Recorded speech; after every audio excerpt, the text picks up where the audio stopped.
Olá, bom dia, seja bem-vindo ao Discurso Direto. É quinta-feira, dia 5 de junho. Hoje são nossos convidados a Isabel Tavares, ela é jornalista de Economia do Jornal I. Bem-vinda, Isabel. E também Tiago Domingos, ele é diretor executivo da Terra Prima. Bem-vindo. Vamos já saber qual é este projeto que já foi premiado, isto no Dia Mundial do Ambiente. Antes de iniciarmos a conversa em estúdio, também consigo, através de 21 044 11 45, vamos fazer a habitual revista da imprensa desta manhã. Começo pelo Jornal I, claro. Jornal I que diz: Metro de Lisboa, PGR pode investigar falta de segurança. O Governo leva ao limite, guerra também com juízes do Tribunal Constitucional. Rábida, um património que nunca será mundial nem cultural para a humanidade. BCE baixa hoje juros para 0,1%, mas não vai ficar por aqui. Professores, 40 mil candidatos para menos 2 mil vagas, e freguesias moveram 176 queixas judiciais contra a Assembleia da República. Jornal Público, maioria revoga artigo que protegia mais os pagamentos na internet. Artigo revogado após intervenção da Associação Portuguesa dos Bancos, que obrigava as instituições a devolver o dinheiro pela utilização fraudulenta de cartões de débito, de crédito, nos contratos à distância. Pois a grande foto vai para a comemoração no dia em que a liberdade caiu, também Tiananmen. O mundo lembrou o que a China quis ignorar. É um manifestante que tira uma foto numa vigília com 200 mil pessoas em Hong Kong, em memória do massacre de há 25 anos em Pequim. Obama acusa a Rússia de usar táticas sombrias do século XX. Governo quer saber posição do Tribunal Constitucional sobre despesas do Estado. Duelo entre Seguro e Costa pode seguir até setembro. Ontem, na cimeira luso-espanhola, Portugal e Espanha pedem ajuda à União Europeia para crescer. Diário Notícias: tribunais obrigam a pagar 24 milhões a professores. O Ministério tem de pagar retroativos a docentes que deviam ter mudado de escalão. Passos mantém pressão sobre o Tribunal Constitucional, mas garante estabilidade. Ministério Público investiga médicos por morte de doente nas Caldas da Rainha. Ex-espião quer manual das secretas no caso das escutas. Correio da Manhã: suspeitas de luvas nos vistos de Portas, os vistos dourados criados por Paulo Portas, altos quadros do Estado envolvidos em esquema de corrupção. O joelho de Ronaldo decide 180 milhões de euros, é muita pressão sobre um joelho em consumo e campanhas publicitárias que vão depender do comportamento da seleção no Brasil. Crise política, Passos dramatiza chumbo do Tribunal Constitucional. E o BCE deve baixar taxas, juros sem efeito na prestação da casa. Fica a saber que há 3 mil médicos inaptos na informática, não passam receitas eletrónicas, ainda passam as suas receitas à mão. Jornal de Notícias: é o caso da Segurança Social, que insiste em dar-lhe um subsídio que um senhor não quer. É o Raul, vive na Nazaré, com a Nazaré, com quem se casou há 26 anos, mas a Segurança Social considera o pai e mãe e paga-lhe indevidamente um subsídio que ele não quer, porque acha, e muito bem, que não tem direito a ele. Mega operação das finanças em Aveiro: o fisco apanha 112 sucateiros, o Estado lesado em 3 milhões e meio de euros de impostos, 5 milhões de euros em faturas falsas também. Há um pavilhão na Maia sem telhas há um ano em escola que custou 18 milhões. Vamos aos financeiros. Diário Económico: o desemprego vai impedir a abertura de novas vagas em 428 cursos superiores. São as altas taxas de desemprego entre os diplomatas de 41% das licenciaturas e mestrados que justificam a proibição de abrir novas vagas no próximo ano. Portugal precisa do BCE para proteger saída limpa. Tudo está nas mãos de Mário Draghi. Governo aprova hoje estratégia para forçar uma clarificação rápida do Constitucional. O sorteio do fisco em junho bate recorde com 212 milhões de cupons. Negócios. O Governo aprova hoje pensões para 2015. O Executivo quer testar o Constitucional sobre futuros cortes nas pensões. Também o Fórum BCE entrevista a Otmar Issing. Não há risco de deflação em nenhum país da zona euro. Bancos podem passar a pagar pelos depósitos no BCE. Rescisões podem passar a pagar pelos depósitos no BCE. Rescisões amigáveis nas câmaras até julho também. E a Cimeira Ibérica Constitucional e renúncia de Juan Carlos dominam encontro em Chaves. Vamos então aos desportivos que hoje parecem muito interessantes, pelo menos em declarações. Record, Benfica quer Cristante, é o novo prodígio do futebol italiano. O Milan recusou a primeira oferta, mas o interesse mantém-se. Javan já tem propostas, estou preparado para jogar no Benfica. Depois, Bruno Carvalho sobre eleições na Liga. Futebol português é como um anos, só sai trampa ou vento mal cheiroso. Futebol Clube Porto na Bolsa excedeu 13 vezes a oferta. A bola, Milan rejeita a proposta de 4 milhões, mas Águia não desiste do sucessor de Enzo. Benfica ataca Cristante. Também Jackson muito perto do Valência, isto no Porto, e Sporting de olho em Fuchile. Lateral acaba contrato com o Porto e entra nas contas dos Leões. Depois há também a esperança para o Ronaldo. O jogo também no Sporting. Bruno Carvalho diz que a aliança Benfica-Porto nas eleições da Liga. O futebol está cheio de trampa. Queremos um candidato que tenha um autocolismo muito grande. Pronto. E vamos para o Jackson. Eles aí vêm. É o presidente do Valência que vai ver. Jackson no Porto, Javan desviado para a Luz. Há tempo na seleção para recuperar Ronaldo. Especialistas acham que paragem até pode ser benéfica. E há aqui um Tucodim que tem proposta, um avançado romeno de 23 anos que marcou 7 golos pelo Dinamo de Bucareste. E pronto, está feita assim a revista de imprensa.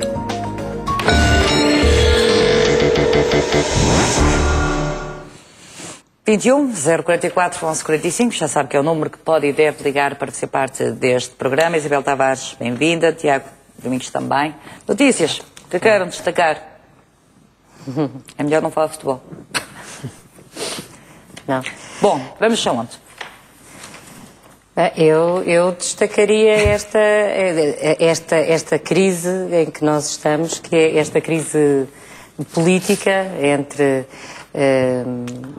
o Governo e o Tribunal Constitucional e esta crise do PS. Pois há crises em várias frentes, não é? Em várias frentes. E eu achei graça porque inicialmente a ideia era falar sobre a reforma do Estado. Sim. E uma das perguntas que eu fiz foi falar sobre a reforma do Estado, que é tão pouquinho, aquele guião, aquela primeira versão, depois uma segunda versão do nosso vice-primeiro-ministro, que é tão curta, não tem muito de reforma. E alguém me dizia, falar sobre a reforma do Estado, mas dizer o que é sobre a reforma do Estado quando nós estamos no meio de uma crise tão iminente. E de facto, o que me assusta neste país é que nós, cada vez que parece que estamos quase a sair de uma crise, voltamos a entrar nela, e isso não nos deixa pensar muito no futuro, não nos deixa ter tempo para pensar mais além. Quer dizer, pelo menos o Governo está a tentar pensar mais além, isto por causa do Tribunal Constitucional e das questiúnculas. Estou simpática hoje com o Tribunal Constitucional. E já está a preparar, pelo menos, as pensões para 2015 para ver se o Tribunal Constitucional cola os cortes, não é, nas pensões. Mas estamos em 2014. Pensar em 2015 não é pensar muito mais além. Quando eu digo pensar mais além é pensar a 10 anos, é pensar a 5 anos, que seja. Já não conseguimos pensar a 20, que 20 seria o ideal, não é? Mas já não conseguimos pensar a 20, não conseguimos pensar a 6 meses. Não conseguimos pensar a nada. Como é que se consegue imaginar a estratégia de um país? Não pode ser a 2 dias, a 3 dias. E isto a mim inquieta-me bastante. Isabel, nós não podemos pensar a 3 dias ou a 2 dias, e o Tiago, desculpe, também. Ainda ontem estávamos aqui a tentar fazer contas à vida dos funcionários públicos. Isto por causa da aclaração que se irá ou não para o Tribunal Constitucional que responderá ou não, e portanto os funcionários públicos não sabem se vão receber em junho, os retroativos se vão receber em julho, como é que vai ser com os subsídios, é a maior das confusões, Tiago. E isto cria mau ambiente neste Dia Mundial do Ambiente, não é? Cria mau ambiente, embora... Isso, no fundo, até é um bocadinho a espuma dos dias, apesar de tudo. Quer dizer, no fundo, o importante é os cortes que eles sofreram, que têm vindo a sofrer e que vão sofrer na mesma.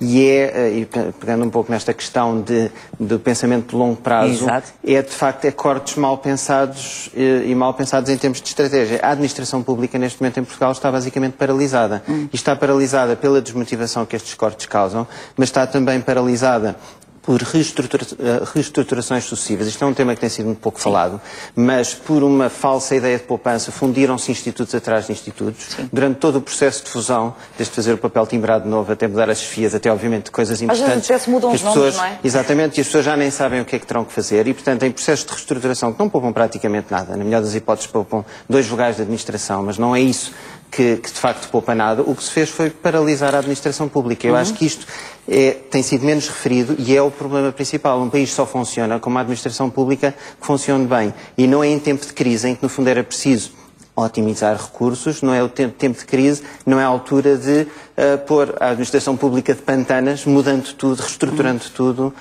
alterando todos os institutos. Sim, imensos telespectadores dizem que o Executivo, além de poupar, portanto, atacam as pessoas mais fáceis, mais frágeis, e muitas vezes não se lembram dos institutos, das fundações, das PPPs, das energias, tudo isso. Muitas vezes há institutos que são importantes, outros que às tantas não por isso. O que é que acha? É verdade, há alguns institutos que não são importantes, mas eu acho que se criou uma imagem muito expedita de que a generalidade da administração pública é todo um conjunto de entidades inúteis.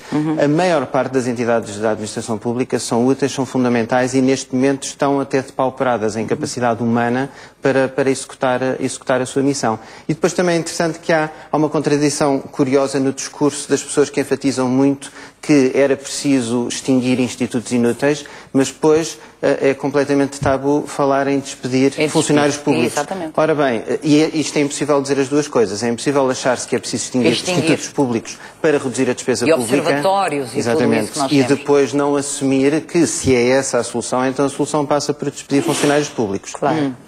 E depois também é sempre ótimo desde que não seja o seu, não é? É preciso fechar sempre alguma coisa, mas desde que não toque a minha capelinha. Também isso é... E depois toda a gente tem a receita, e a receita todos sabem qual é que é para reorganizar, todos sabem qual é que é a auditoria que é necessária ser feita, mas depois não há coragem para a iniciar. E isso eu acho que só se faz ou no início ou no finzinho de uma governação, sobretudo quando se sabe que ela corre o perigo de não continuar, porque ou não se está suficientemente dentro para, e portanto se tem a coragem para de rompante fazer qualquer coisa, ou então já se entrou de tal maneira que já se está no sistema e já não se vai conseguir fazer nada. E portanto este governo nessa matéria eu acho que falhou. Mas em relação ao Tribunal Constitucional, eu também tenho aqui um sentimento um bocadinho misto, porque não sei se será muito politicamente correto dizê-lo, mas eu também não sei até que ponto é que, independentemente de nós concordarmos com as medidas que o Governo tomou ou não tomou e com aquilo que estava a acontecer ou não estava a acontecer, eu não sei até que ponto é que as coisas não estavam já a assentar, as pessoas já não se tinham habituado e já não estavam já havia uma previsibilidade naquilo que estava a acontecer. As pessoas já sabiam com o que contar. E isto é muito importante a todos os níveis, para dentro e para fora. E agora, de repente, voltou esta confusão, esta revolução em final de quase de mandato e de repente as pessoas voltaram a estar sem saber com o que contar. Que era uma coisa que já tinham interiorizado, bem ou mal, já estava com elas. Este sentimento já... Não, e depois há algo que o Tribunal Constitucional também não falou, foi os 3 anos em que não foram aumentados, certo? Que poderia ser inconstitucional também, e que não vão reaver esse dinheiro. Nós vamos já falar do Tribunal Constitucional e também se é legítimo ou não o Governo exigir saber, como diz o o público, posição do Tribunal Constitucional sobre despesa do Estado. Não sei se é uma competência do Tribunal Constitucional saber falar de despesas do Estado. Não sei. Manuel Miranda, bom dia. Está ligado de Setúbal. Manuel. Eu queria congratular-me, porque já há muito tempo eu consegui falar com a senhora, mas de qualquer maneira aqui estou eu com dois pontos que eu queria focar. Bem-vindo. O primeiro, obrigado, Susana Paula. O primeiro é em relação ao Tribunal Constitucional. Eu acho que é uma falta de... Eu não tenho qualificação para o que está a acontecer em relação ao Tribunal Constitucional e ao nosso governo. O nosso governo não pode ser um governo de fora da lei. O governo de um país democrático, e que se diz democrático, neste momento não temos em democracia, e só tenho democracia por poder estar a falar com a Dona Paula e estar a exprimir as minhas opiniões, porque nós não vivemos em democracia nenhuma. Eu não consigo perceber como é que o governo quer governar fora da lei. Então porquê é que há os tribunais? Porquê é que há as instituições? E outra coisa que me faz muita estranheza é o Sr. Presidente da República não atua, não diz nada, não tem uma palavra a dizer neste sentido. O Sr. Presidente da República começa-me a fazer lembrar tempos muito esquecidos, que eu já tenho quase 70 anos, em que cortavam fitas e pouco mais. Sim. Isto é uma situação que não pode estar a acontecer no meu país, isto não devia acontecer. Eu agora já desabafei numa parte, e noutra queria chamar a atenção para uma coisa que me choca um bocado, que é as chamadas de valor acrescentado, que são feitas através do telefone para estes concursos. Sim, Manuel. Várias... Diga. Sim, diga. Já outro dia falamos nisso, diga. Eu não acompanhei esse programa. Mas eu queria chamar a atenção que as pessoas que fazem... as pessoas... Sabemos as necessidades que as pessoas têm. Sim. E vêm para aqui pessoas com alto poder de convencer as pessoas de que aquilo é uma maravilha, que vai ganhar para isto, para aquilo, vai ser dinheiro para isto, para aquilo e para aquilo outro. E as pessoas endividam-se, Dona Paula. As pessoas vivem... Manuel Miranda, sabe que eu fico chocada, e muito obrigada pela sua opinião. Eu fico chocada porque todas essas chamadas valor acrescentado dizem que é 60 cêntimos mais IVA, não sei o quê. É a mesma coisa, e peço imensa desculpa a quem joga, ir-se comprar uma raspadinha, depois outra, não é? Nós temos que saber controlar o nosso dinheiro, não é? Porque o dinheiro não cai do céu. Literalmente. Toda a razão, Dona Paula. Nunca caiu do céu. Exatamente, Dona Paula. Mas tínhamos o direito, pelo menos, de dizer às pessoas... Sim. Dizer às pessoas, pelo menos, é a minha opinião, as hipóteses que elas têm deveriam ser chamadas. Olha, acho que é mais fácil ganhar o Euromilhões do que o carro aqui das finanças, está a ver? Exatamente, e não só. E não só, Dona Paula. Pronto, vou chegar aqui o seu alerta, Manuel Miranda. Dona Paula, eu tive muito gosto em falar consigo novamente. Desejo muitos sucessos para o programa e bom dia, obrigado. Apareça sempre e já sabe, aqui no Discurso Direto não há valor acrescentado, é o vosso valor que conta. Muito obrigada. José Reis, bom dia, está ligado do Cacém. Bom dia, Dona Paula. Olá, bom dia. Bom dia para si e bom dia para os seus convidados também. Olha, Dona Paula, eu só queria fazer uma pergunta e era o seguinte: porquê é que existem os tribunais? Os tribunais existem, na minha ótica, para pôr os marginais na ordem. Porque se a senhora for a qualquer estabelecimento prisional e perguntar a qualquer detido que lá esteja se está de acordo com a decisão do tribunal, todos eles dizem que não. Isto é um espelho do nosso governo, que está contra tudo e contra todos. Está contra os reformados, está contra as pessoas que trabalham, então, eles estão contra tudo, inclusive agora tiraram o resto da máscara, que é estarem contra a ordem e estarem contra os tribunais.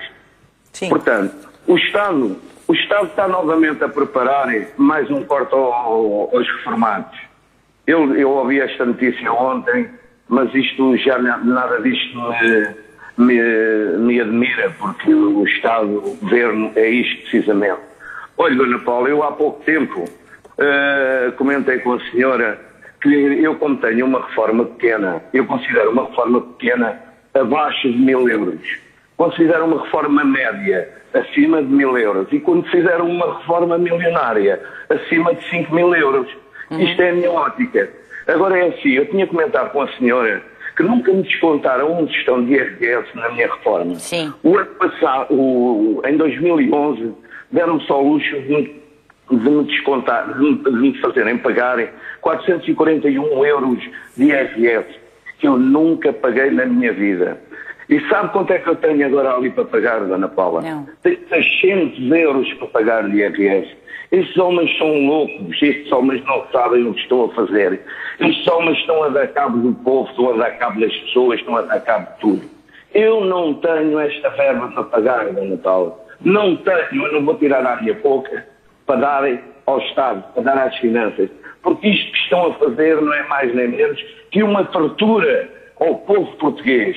E o culpado disto tudo, eu estou cansado de dizer isto, é o Presidente da República, porque o Presidente da República continua a ser o Presidente do PSD e não de todos os portugueses. Porque se fosse de todos os portugueses, ele já tinha posto um ponto de ordem a estes marginais que não fazem outra coisa que é deturpar as leis. Senão a gente vê a primeira página do Correio da Manhã e vê que, mais uma vez, o seu cisma grisalho está metido em caldeiradas.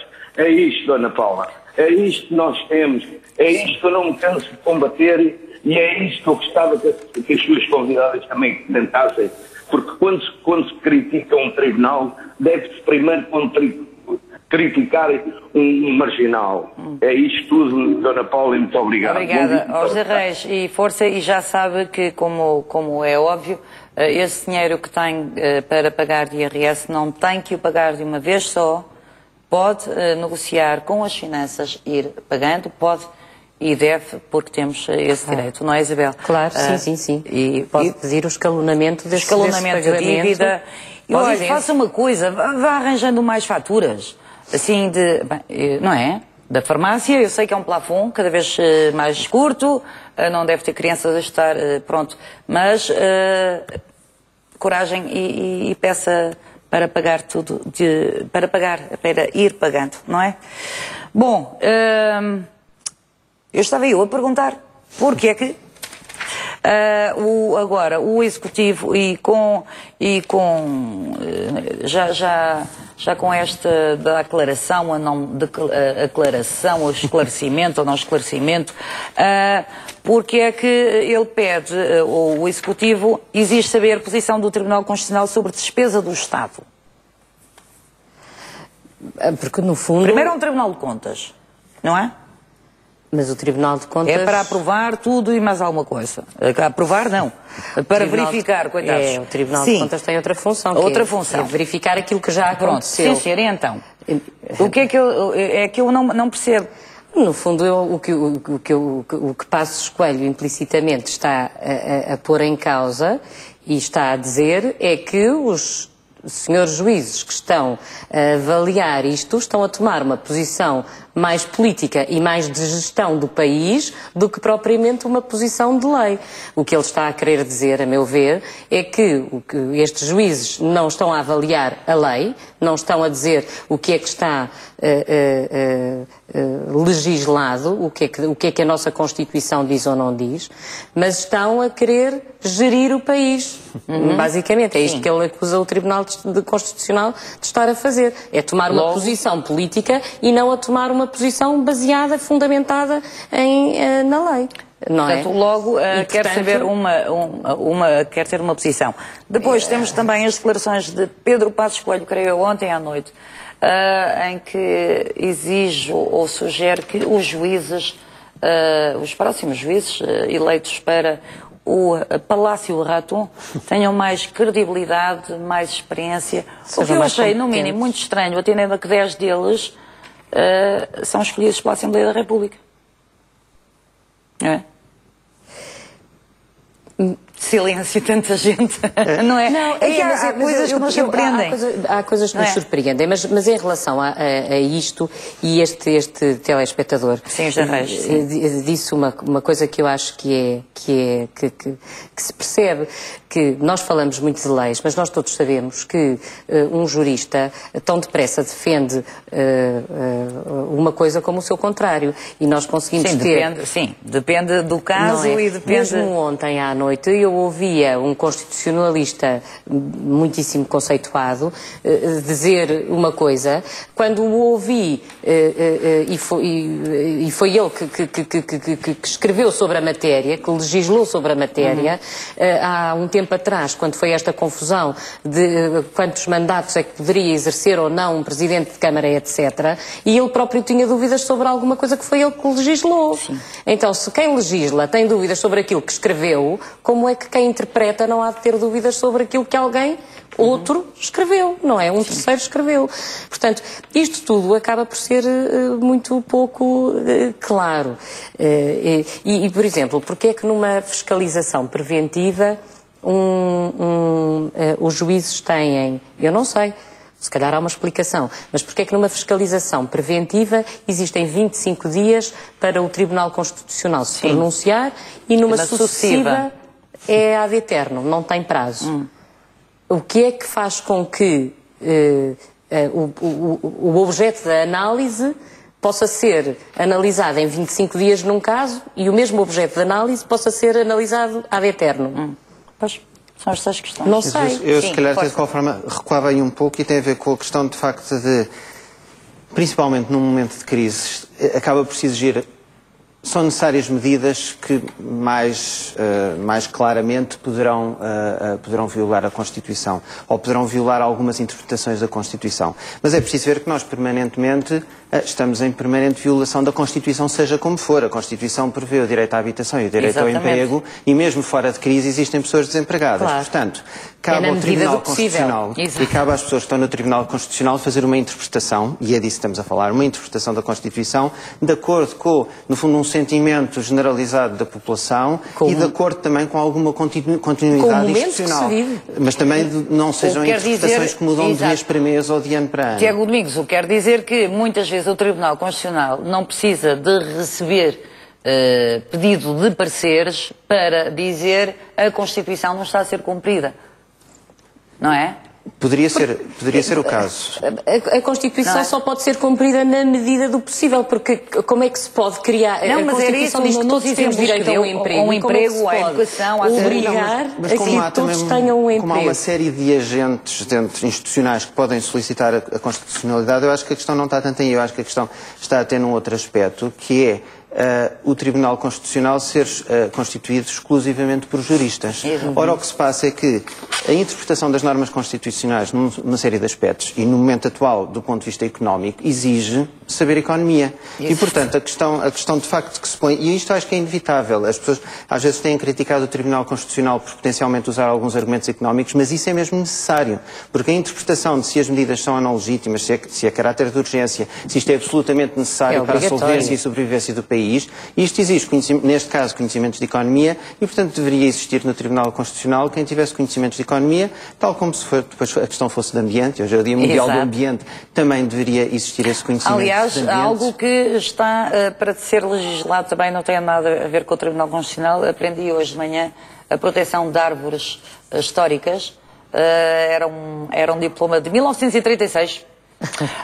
Começou a ser revisto em 2003 e ainda nada. Elas vão caindo. Pois. Pronto. E sem proteção. Em qualquer caso, por acaso, hoje que é Dia Mundial do Ambiente, apesar de os jornais trazem muito poucas notícias do ambiente, mas até falam sobre a questão de proteção das árvores. Proteção das árvores monumentais. Exatamente, monumentais, e vamos já falar sobre outras questões. É tu na conversa, o Carlos Rocha, bom dia, está ligado a Aveiro. Muito bom dia, estou ligado à cidade dos oftalmólogos. Pois é, bem bons. A nossa beleza, eu não gosto. Não gosta? Já enjoou? Não gosto, nunca gostei muito. Sim. Eu pretendia duas coisas. Eu sou deficiente de motores desde pequenino, desde os 4 meses de idade, tive paralisia infantil, portanto a chamada poliomielite. Toda a vida, na altura, fui criado na Casa do Gaiato e com 16 anos comecei a trabalhar na rádio e nunca mais larguei este tipo de atividade em conjunto com uma atividade como cantor. Eu sou conhecido como Kit Carlos, já falei consigo uma vez. E ando pelo mundo fora. E ontem estava a ver o vosso programa, eu vejo praticamente todos os dias, quando não vejo, gravo e vejo depois quando tenho tempo. E vi a Paula que falou nisso, que a APD, a Associação Portuguesa de Deficientes, ia ser homenageada pelo Presidente da República.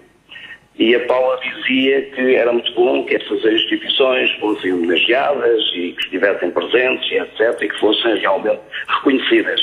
Eu digo-lhe, não quero que as pessoas pensem o contrário daquilo que eu vou dizer, mas eu preferia antes que a APD não existisse e que fôssemos nós, pessoas como eu, que são deficientes e que lutam e que fazemos 2 vezes mais para provarmos que somos tão válidos como os outros, para que eu, por exemplo, nunca fiz parte de associação alguma. Amanhã vou embora para a Alemanha, vou estar a cantar em Hamburgo 2 espetáculos no sábado, 2 espetáculos no domingo, nas comemorações do Dia de Portugal. Vim há pouco tempo da Suíça. O mês que vem vou para a Holanda. Dia 12 vou para os Açores. E sou deficiente, uso muletas e aparelhos ortopédicos. E ando pelo mundo fora a cantar. Trabalhei muitos anos na rádio, no tempo em que se fazia rádio a sério, não com computadores, mas com discos de vinil, com bobinos, com Revox, com coisas do género. E nunca me dei sequer proficiente ao Estado, pago os meus impostos e sou um cidadão válido como tantos outros. E tenho pena que quando se fala, por exemplo, de uma associação de deficientes, se tenha um bocadinho mais a atenção daqueles que, infelizmente, não são como eu e não têm voz. Era isso que eu ia dizer, Carlos Rocha. Felizmente o Carlos Rocha conseguiu ser autónomo, os meus parabéns, e pelos seus espetáculos. Mas há muitas pessoas que não têm voz, sim, não têm há voz, pessoas que não se podem movimentar, há pessoas nem com próteses, há pessoas que precisam realmente... Mas percebeu, Paula, percebeu qual era o meu ponto de vista? O que eu quis dizer apenas mas às vezes, por muito que se queira, e os deficientes, mesmo as pessoas ditas normais, na posse de todos os sentidos, é tão difícil arranjar trabalho ou ir à luta, quanto mais alguém que tem limitações. Ainda hoje há muitos preconceitos. Mas agora deixe-me então tocar no segundo ponto, e é uma coisa breve, para não demorar muito tempo. Ontem, a minha esposa também é funcionária pública. Ela é técnica de raio-x em vários hospitais e clínicas aqui na região centro, e tem sido imensas vezes descontada. Sim. E eu, há bocadinho, ouvi a sua colega Isabel, que está aí consigo, dizendo que os funcionários públicos nesta altura estão a viver um dilema, não sabem o que é que vão receber, o que é que vai ser descontado, o que é que vai ser pago. E a minha mulher está exatamente nessa situação. Eu nunca percebi tão bem os funcionários públicos como agora sendo casado com uma funcionária pública. E eu digo que todos os meses, o dia do pagamento é o pior dia da vida dela. Todas as vezes que ela recebe, todos os meses, os dias em que ela recebe, é um dia triste. Ela chega a casa triste, porque cada vez é mais descontada, cada vez são mais descontos para isto, para aquilo, para aquilo outro. E eu entendo o Governo nesta altura, e aí vou terminar com isto, sabe aquela anedota daquele tipo que tinha sentido contrário na autoestrada e alguém no helicóptero diz: atenção aos senhores automobilistas, vai um maluco aí na autoestrada em sentido contrário. E ele vira-se para cima e diz: não, vão todos. É o Governo neste momento contra a Constituição, está no sentido contrário da autoestrada. Obrigada, Carlos Rocha, e bons espetáculos aí no dia 10 de junho aí pelas comunidades portuguesas. José Alves, bom dia, está ligado ao entroncamento. Bom dia. Bom dia. Dona Paula, como está? E ao painel também um bom dia para todos. É a primeira vez que consigo ligar para a IAC, apesar de todos os dias ver o vosso programa. Bem-vindo. Muito obrigado. Eu não sei se serei bem-vindo, que eu vou ser muito polémico. Faz mal, já estou habituada. Pronto. É muito polémico, mas não é com o senhor, é lógico. Não é? Eu sei, então.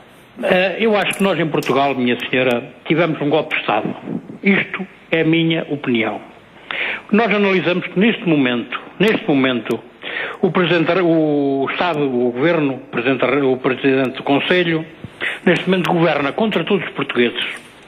Tem um Presidente da República que lhe põe os paninhos quentes por baixo quando ele necessita, quando está a cair, etc. Nós nunca vimos um governo ter tantas greves como este, nunca vimos sair tanta gente à rua como este, nunca vimos tanta miséria como neste momento está em Portugal, e vimos que efetivamente neste momento a única pessoa que apoia este governo é o Presidente da República e o capitalismo todo, não é? Mas eu já me estou a referir ao Presidente da República.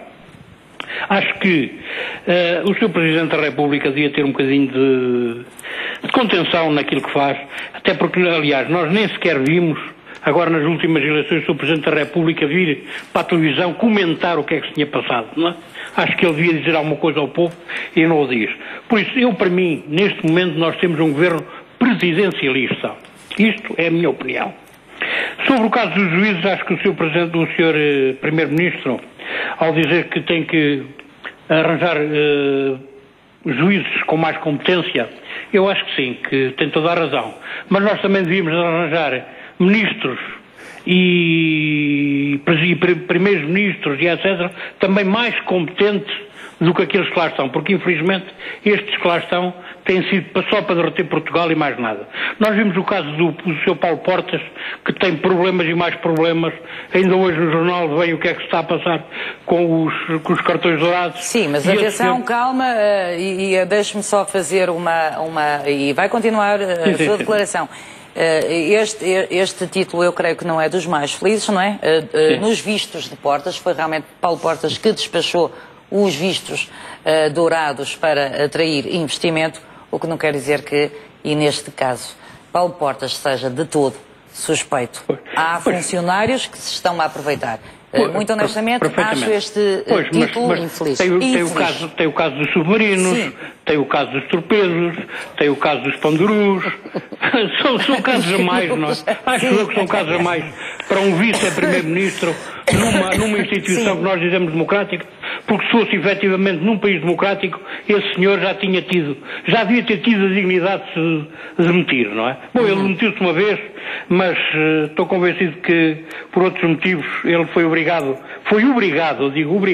a continuar na mesma do governo, não é?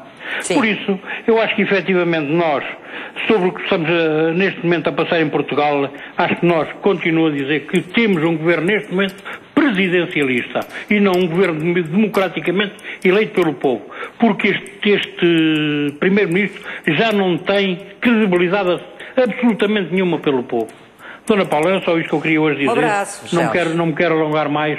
Não prerroga. Prazer em falar consigo pela primeira vez. Muito obrigado. Sim. Será sempre bem-vindo a José Alves e pode ser polémico desde que não deixamos alguns níveis, não é? Temos que nivelar sempre por cima. Basta ver os jornais hoje desportivos e podemos falar livremente. Notícias mais que queiram destacar. O Presidente da República, há algo, eu sei que, pronto, não são as nossas áreas, sequer muitas vezes. O Presidente da República está sempre com os focos em cima dele. Eu não sei se o Presidente da República tinha que se pronunciar depois das eleições europeias, não sei se o Presidente da República tem obrigatoriamente que se pronunciar sobre esta aclaração ao Tribunal Constitucional, porque seria mais uma instituição ao barulho ou não? Não, eu penso que não. Digamos, haver alguma leitura política dos resultados das eleições europeias deveria ser feita pelo Primeiro-Ministro. Exato, fizeram, não é? Quer dizer, aquele balanço, toda a gente perdeu, não é? Não foi de contradições, porque... Não foi Tiago Domingos, toda a gente perdeu nas eleições, pronto. Pois, exatamente. Bom, a não ser o MPT exatamente, e mesmo o PCP que subiu, sim. Exatamente, mas fora isso. Agora, digamos, leituras podem-se fazer, como por exemplo o engenheiro António Guterres fez quando nas autárquicas, que eram umas eleições só autárquicas, e pelo seu resultado nas autárquicas se decidiu demitir. Mas isso é uma leitura política da iniciativa dele, não é o Presidente da República que tem que fazer uma leitura. Em qualquer caso, se a fizesse... Nem sei exatamente qual é que seria, porque considerando que os partidos que estão neste momento no governo tiveram uma votação de facto baixa, mas considerando que a única alternativa significativa de governação teve também uma votação que na atual situação também deve ser considerada baixa, não haveria sequer aqui espaço para alguma intervenção em termos do Presidente, mesmo que ela fizesse institucionalmente sentido. Eu acho que nós temos muitas contradições e não podemos estar à espera do pai de todos. E uma das contradições que eu vejo aqui é que alguns reclamam eleições antecipadas. As pessoas acham que o Presidente da República devia ter dito qualquer coisa, devia tomar uma posição. O PCP vai pedir, ou já pediu, uma audiência com o Presidente da República. Também reclama eleições antecipadas. Mas as pessoas não foram votar nas eleições e tivemos uma taxa de abstenção superior a 60%. Portanto, eu não consigo perceber isto muito bem. Acho que não diz a bota com a perdigota. Depois há quem diga, temos uma taxa de abstenção muito elevada porque, se calhar, se usássemos o cartão do cidadão para votar, toda a gente, se calhar, se pudesse votar por internet, mas quer dizer, então não mexemos o rabo da cadeira, estamos chateados com o quê? Que somos preguiçosos? O nosso problema qual é que é exatamente? Sim. E atenção que... Vamos lá ver, temos que estabelecer aqui uma ordem, prioridades, não percebo isto muito bem. E temos realmente que ter também, não apenas memória, temos de ter memória alargada. E conforme agora Cavaco Silva é o presidente do PST e do governo que suporta a maioria, Mário Soares já foi acusado disso mesmo durante muitos anos, quando havia governos socialistas, a verdade seja dita, e aconteceu isso mesmo. Mas pronto, foi eleito. Podemos nos arrepender, mas há eleições daqui a nada. Mais. De qualquer forma, eu penso que era interessante ainda, em termos das intervenções que vieram de casa e das questões que foram levantadas, eu acho que na primeira eu destacaria dois aspectos que também, pelo menos, é insuficientemente referido.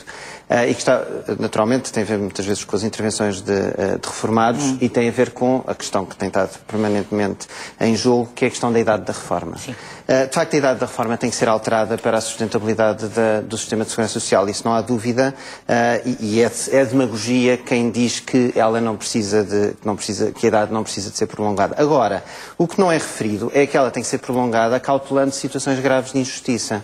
E essas situações graves de injustiça é prolongar a idade de reforma para pessoas que começaram a trabalhar aos 12 anos, ou aos 15, ou aos 18, e vão ter que ficar a trabalhar 50 anos quase para se poderem reformar. Mas defende então, às tantas como eu defendo, que tem a ver com a idade de trabalho e a idade de descontos. Muitas vezes, não é? E não... Sim, temos que ter alguns parâmetros, não tem que ser indexada aos descontos, não pode... Exatamente. A reforma devia ser de acordo com o número de anos. Exatamente. Estender sim, mas o que se estende é o número de anos que a pessoa tem que descontar para ter direito à reforma sem penalizações e não a idade a que desconta. Porque senão cria-se um desfavorecimento, ainda por cima um desfavorecimento que é, do ponto de vista social, extremamente iníquo, porque vai precisamente prejudicar as pessoas mais desfavorecidas, que já foram prejudicadas por não poderem estudar e terem que começar a trabalhar mais cedo, e agora têm um duplo muitas vezes nem descontavam, como é óbvio, não é? Exato, mas também se não descontassem seria porque estavam em condições de enquadramento onde não era essa a prática e a culpa não era delas, mas de facto é um prejuízo que vai desproporcionadamente, se compararmos uma pessoa que começa a trabalhar aos 12 anos, uma pessoa que tira um curso superior e começa a trabalhar aos 23... Não, agora, e o grande problema é esta juventude também que tira os cursos, depois faz mestrados, que remédio, e depois vão começar a trabalhar aos 30 ou 30 e tal. Daqui nada reformam só aos 80. Sim, mas aí, lá está, mas aí será um bocadinho, é preciso atuar noutro ponto de vista, porque vai ser sempre verdade que eles terão que trabalhar um certo número de anos para acumularem os descontos suficientes para terem a reforma. Maria Dor, bom dia, está ligado ao Alter de Chão. Bom dia, Paula. Olá, bom dia. Bom dia aos seus convidados. Agora, vou-lhe dizer uma coisa. Vou defender o Sr. Presidente da República hoje. Pronto. Então, o Sr. Presidente da República não falou das eleições, nem sabíamos se ele cá estava, ou se tinha ido para as Ilhas Selvagens, não é? Como foi da outra vez quando o país estava em crise. Também era já ali as Ilhas Selvagens. Era já ali, mas ele afastou-se. O Sr. Presidente da República pediu à nossa seleção que nos desse alegrias, já que ninguém neste país nos as pode dar, ou menos, ele fez o apelo à nossa seleção. Portanto, tem uma nota positiva aí. Agora, sobre a crise do Partido Socialista, eu, como socialista, não filiada, mas votante fiel, sinto-me envergonhada com esta barraca que o Dr. António Costa armou no partido. Isto, para mim, é vergonhoso. As coisas tratam-se dentro do partido e não fora do partido. O que ele arranjou é mais um desencanto e mais uma razão para as pessoas não irem votar nas legislativas.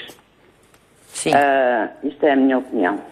Quanto aí à sua convidada a falar sobre o patinho feio, que é o Tribunal Constitucional, não é verdade? O patinho feio. Sim. É o patinho feio do nosso país, é o Tribunal Constitucional.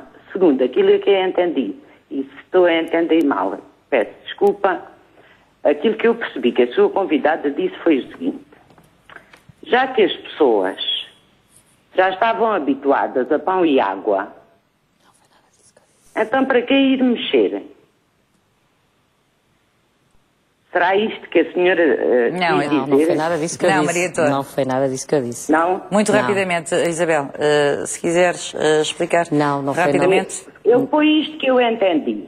Mas não foi isso que eu disse. Portanto, as pessoas já estavam habituadas aos cortes, agora vem o Tribunal Constitucional, portanto, estavam as pessoas, algumas, e há muitas, a pão e água, né? Então, para que mudar? As pessoas até já estavam habituadas ao pão e à água. Se não foi isto que a senhora quis dizer, explique-se, se faz favor, que eu gostava de ouvir, está bem? Obrigada. Bom dia, Maria, prazer, Paula. muito obrigada. Obrigada. Muito obrigada, João Pinto. Bom dia, está ligado de Bragança. Bom dia, Dona Olá. Paula, e cumprimento os seus convidados. Bom dia. Olha, pego já realmente nas afirmações que esta senhora agora transmitiu realmente à sua convidada, porque realmente foi isso que se percebeu. É que realmente, eu por acaso até tinha aqui escrito realmente de coisa, a sua convidada, quer dizer, em relação mesmo ela própria diz, a sua convidada diz não poder pensar o país em 2 ou 3 dias. Mas, Paula, este governo tem 3 anos e não passamos disto. Quem está a governar a 2, 3 dias e a 8 dias e a 15 é o governo. Porque tão depressa diz uma coisa como logo no dia seguinte diz o contrário. Portanto, foi o que Isabel Tavares também disse, não é? Isto governa-se à vista. Mas não foi isso que realmente a gente se apercebeu. Quer dizer, eu digo com toda a franqueza, eu quando ouvi falar 2, 3 dias de coisa, julguei que estaria a criticar realmente a posição que o Tribunal Constitucional tomou em relação à situação. Mas de qualquer maneira, eu aconselhava ao Sr. Passos Coelho realmente a ir-se embora. Porque realmente ele é que ultrapassou tudo. Quer dizer, isto é vergonhoso. Quer dizer, ultrapassou tudo. Quer dizer, considerar ter o tupete, porque não lhe fazem a vontade, de pôr em causa a honra dos juízes e a competência dos juízes, é demais. Isto é demais. Quer dizer, vir com a desculpa que os juízes não foram escrutinados. Por amor de Deus, não foi a Assembleia da República que é escrutinada, não foi o Governo que é escrutinado, não são os partidos que são escrutinados que nomearam os juízes. Mas que mais escrutínio é que o homem quer? Que diabo, quer dizer, agora, se eles realmente não conseguem nomear, portanto, as pessoas querem, o mal é deles, não é de mais ninguém. Que se deixem de teorias, e que realmente ponham o país a trabalhar. Não é estar à espera que os outros os ajudem. Sim, senhor. Porque mesmo esta história desculpa lá, Paula, mas esta história da doutora Assunção Esteves é muito esquisita. No dia em que o país está a ferver, no dia em que há uma conferência de líderes e há isso tudo, no dia em que impõem ao país inteiro uma vontade de chutar para o Tribunal Constitucional, portanto, aquilo que ele já tinha declarado inconstitucional, a senhora Assunção Esteves, ao fim do dia, agarra numa verbazinha que é nossa e vai gastar num jantar com o Sr. Pinto da Costa. Por amor de Deus, quer dizer, isto não é admissível, isto. Não percebi essa, mas...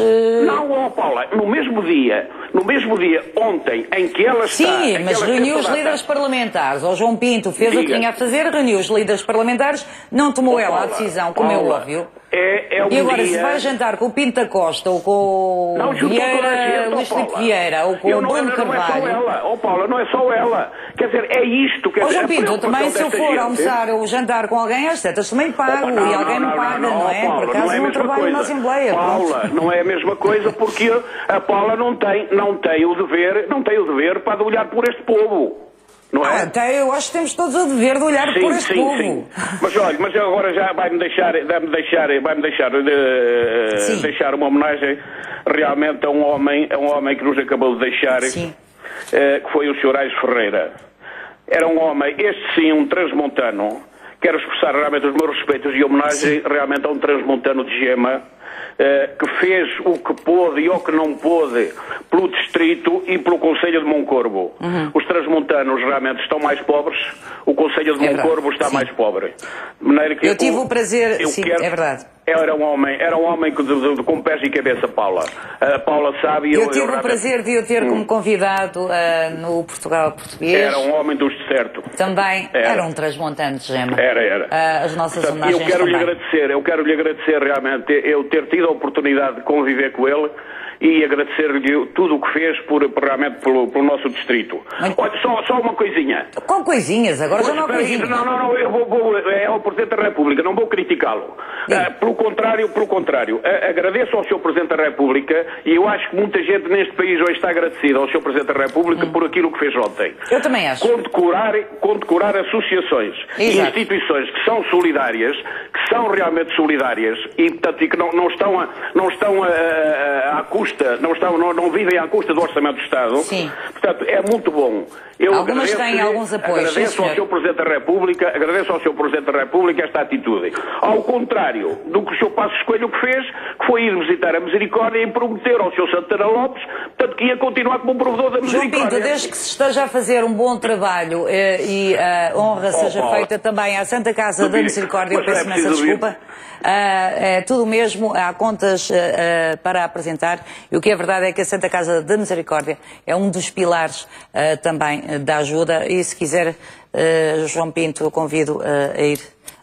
Quer dizer, podemos ir fazer uma visita às instalações, aos hospitais, Alcoitão, Parede, tudo o que muitas vezes o Estado não tem, a Santa Casa da Misericórdia tem. Portanto, não vamos por aí. Eu acho que foram condecoradas todas as ONGs e todas as instituições no nome de 6, porque há muitas mais por este país fora que são mais anónimas e que têm valor. Neste Dia do Ambiente, temos 2 minutos para o ambiente, eu terei sempre muito mais tempo. O Tiago Domingos, o que é... agora já fiquei a brincar estava a brincar com a Terra-Prima. A Terra-Prima é uma empresa e o nome Terra-Prima significa que é uma empresa que se dedica a proteger a terra. E Terra-Prima significa a terra que é a nossa matéria-prima essencial. Sem terra não fazemos nada. Que ganhou já um prémio? Exatamente. E é um prémio que vai ser hoje entregue pelo embaixador da Áustria. É um prémio da Fundação Energy Globe. E é um prémio um prémio nacional que distingue um dos projetos da Terra-Prima, que é o projeto das pastagens semeadas biodiversas, que é um projeto que usa umas pastagens especiais desenvolvidas por um engenheiro português. Eu creio que também já fiz essa reportagem, também. Acho que sim. Penso que sim. Não, vamos já fazer. E já não é o primeiro, também não é o primeiro prémio que ganhamos. Portanto, aliás, em novembro ganhámos também um prémio europeu, concedido pela Comissão Europeia, como tendo a melhor solução para o clima na Europa. E o que estas pastagens fazem? As pastagens, exatamente. O que elas fazem elas são biodiversas, são muito variadas, têm muitos trevos, gramíneas, muitas plantas diferentes, por isso são mais produtivas, e por serem mais produtivas fazem mais fotossíntese, que é aquela coisa maravilhosa que as plantas fazem. E o que é que essa fotossíntese quer dizer? Quer dizer que elas tiram dióxido de carbono da atmosfera, largam oxigênio, e o carbono que fica, dióxido de carbono, o carbono que fica, vão deixá-lo no solo. Isso fica no solo, não está na atmosfera. Não está na atmosfera. E ajudamos a reduzir a quantidade de gases de efeito de estufa na atmosfera. Nós, eu prometo que iremos dar muito mais atenção à Terra-Prima, os nossos parabéns, porque o ambiente é o que eu digo, a terra só nos foi emprestada, não é? E temos que a devolver, de preferência em bom estado, às gerações futuras. Muito obrigada por ter estado no Discurso Direto, Isabel. Obrigado. Deixa-me só responder aquelas... Sim, 10 segundos. Sim, só para dizer que eu não estava a dizer que nós devíamos habituar-nos ao pão e água. Isto não, eu queria só explicar que exatamente o que eu disse é ao contrário. O Governo, quando entrou com ideias e devia tê-las executado muito mais rapidamente. E a previsibilidade, que é muito importante para todos, incluindo para os funcionários públicos e para todos nós que não somos funcionários públicos, a crise política é que não vem ajudar nada a essa previsibilidade. O Tribunal Constitucional tem andado a avisar o Governo devia ter tido planos B, C e devia ter pensado a mais longo prazo. Não é nada justo que as pessoas vivam com os cortes que vivem e não é nada justo que vivam na incerteza. E era isto que eu estava a querer dizer. E, portanto, o pensamento a 2 dias ou a 3 dias era neste sentido. Devíamos ter a 5 anos, a 10 anos, a 20 anos. Portanto, não temos que nos habituar ao pão e água de maneira nenhuma. Era o que mais nos faltava. E eu trazia aqui uma frase de uma, não sabendo que era Dia Mundial do Ambiente, de uma cantora espanhola que diz que a Terra tem febre. E realmente nós temos todos febre. Em Portugal, na Europa, no mundo. O mundo tem febre. A Terra, de facto, exatamente. tem febre. E temos que tratar dela. Muito obrigada mais uma vez. Já a seguir, eu atualizo toda a informação. Até já.